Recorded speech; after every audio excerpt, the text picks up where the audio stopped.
Heboh Kim Hao ngaku pernah pacaran dengan aktor pria terkenal, kini digandrungi emak-emak dan remaja. Kim Hao saat ini tengah menjadi perbincangan banyak warganet. Karena keberaniannya dalam mengungkap siapa sosok dari pocong lontong yang menjebak Vanessa Angel. Namun di sisi lain dalam tayangan Langit Entertainment ada pengakuan mengejutkan mengenai kisah cinta Kim Hao. Kim Hao menyebut kalau dia pernah punya hubungan asmara dengan aktor pria terkenal, dilansir Instagram Lambe Gosip, Selasa, tanggal 18 Januari tahun 2022. Alasan tak membuka sosok mantan kekasihnya karena tidak menyinggungnya. Artisnya adem-adem aja tidak menyinggung gue, balik lagi gue nggak akan nyenggol orang, tak akan buka aib orang, jelasnya. Tak ada masalah dengan aktor pria yang punya hubungan asmara dengannya.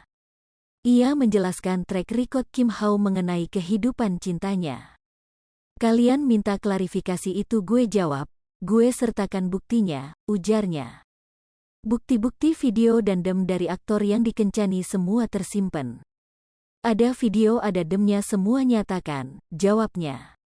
Kim Hao menyebut kalau sosok yang dipacarinya dulu sekarang artis besar. Artis besar sekarang lagi naik banget ya, kok bisa sama ya? Kamu tahu dia, aku sih nggak tahu, jawabnya. Pembawa acara Langit Entertainment menyebut kalau artis tersebut diperbincangkan remaja dan ibu rumah tangga. Komentar beragam pun menghampiri Instagram Lambe Gosip.